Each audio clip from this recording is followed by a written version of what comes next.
I made two little friends when I came here that day. അന്ന് ഞാൻ വന്നപ്പോൾ ഒരു രണ്ട് ചെറിയ സുഹൃത്തുക്കളെ ഞാൻ അന്ന് കണ്ടു. One is a young girl called Lavanya who lost her whole family. മുഴുവൻ കുടുംബത്തെ നഷ്ടപ്പെട്ട ലവാനിയ എന്ന് പറയുന്ന ഒരു ചെറിയ പെൺകുട്ടിയായിരുന്നു ഒരാൾ. And one is a young boy called Muhammad Hani who also lost his whole family and tried his best to save them.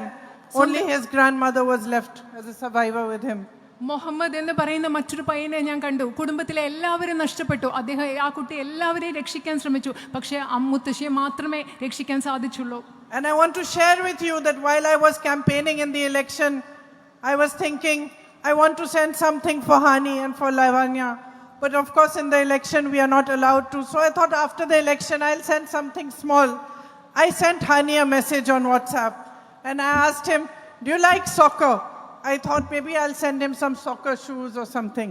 ഞാൻ തെരഞ്ഞെടുപ്പ് ആ സമയത്ത് തന്നെ അവരെ കണ്ടപ്പോൾ ഞാൻ വിചാരിച്ചു അവർക്ക് എന്തെങ്കിലും അയച്ചു കൊടുക്കണമെന്ന്. പക്ഷെ തെരഞ്ഞെടുപ്പിൻ്റെ സമയത്ത് പ്രചരണ സമയത്തൊന്നും പറ്റിയില്ല. പക്ഷെ ഞാൻ ഒരു വാട്സപ്പിൽ ഒരു മെസ്സേജ് ഹാനിയേക്ക് അയച്ചു. ഫുട്ബോൾ ഇഷ്ടമാണോ? ഞാൻ വിചാരിച്ചു എന്തെങ്കിലും ഫുട്ബോളിനുള്ള ഷൂകളോ എന്തെങ്കിലും അയച്ചു കൊടുക്കാമെന്ന് വിചാരിച്ചു.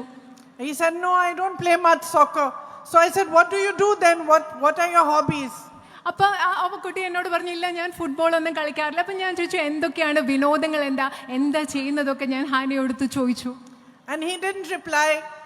So after some hours, after I finished all my meetings and road shows for the day, when I picked up the phone, I saw that there was a reply from him and I looked at it and he had replied, my hobby is helping people. ആദ്യം ഞാൻ football ഷൂസൊക്കെ ഒന്ന് വേണമെന്ന് ചോദിച്ചപ്പോൾ ആ കുട്ടി മറുപടി തന്നില്ല. കുറേ നേരം മറുപടി ഒന്നും ഉണ്ടായിരുന്നില്ല. എൻ്റെ പ്രചരണം എല്ലാം കഴിഞ്ഞിട്ട് വൈകുന്നേരം വന്ന് ഞാൻ ഫോൺ എടുത്ത് നോക്കിയപ്പോൾ വാട്സപ്പിൽ ആ മറുപടി ഉണ്ടായിരുന്നു. ആ കുട്ടി പറഞ്ഞ എന്താണെന്നറിയോ? എൻ്റെ വിനോദം എന്ന് പറയുന്നത് ആളുകളെ സഹായിക്കുന്നതാണ്. And I thought to myself, here is this child who has tried to save his mother for 6 hours from the floods and failed. Here is this child who has lost every single member of his family, and he is telling me that his hobby is helping other people who are suffering. ഞാനിപ്പോൾ ആലോചിക്കുകയായിരുന്നു, ഇവിടെ ഒരു കുട്ടി, ആ കുട്ടി 6 മണിക്കൂർ അമ്മയെ രക്ഷിക്കാൻ വേണ്ടി വെള്ളത്തിൽ നിന്ന് രക്ഷിക്കാൻ ശ്രമിച്ചിട്ട് രക്ഷപ്പെടുക്കാൻ പറ്റിയില്ല. കുടുംബാംഗങ്ങളെ മുഴുവൻ നഷ്ടപ്പെട്ടു. ആ കുട്ടി എന്നോട് പറയുകയാണ് എൻ്റെ ജീവിതത്തിലെ വിനോദം എന്ന് പറയുന്നത് മറ്റുള്ളവരെ സഹായിക്കലാണെന്ന്.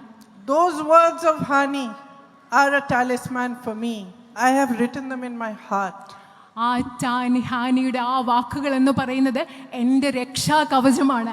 ആ വാക്കുകൾ ഞാൻ എൻ്റെ ഹൃദയത്തിൽ എഴുതി വെച്ചിട്ടുണ്ട്. Because this child of Wayanad, one of you, is showing me the way ahead. കാരണം വയനാട്ടിലെ ഈ കുട്ടി നിങ്ങളിൽ ഒരാൾ മുൻപോട്ട് പോകാനുള്ള വഴി എനിക്ക് കാണിച്ചു തരികയാണ്.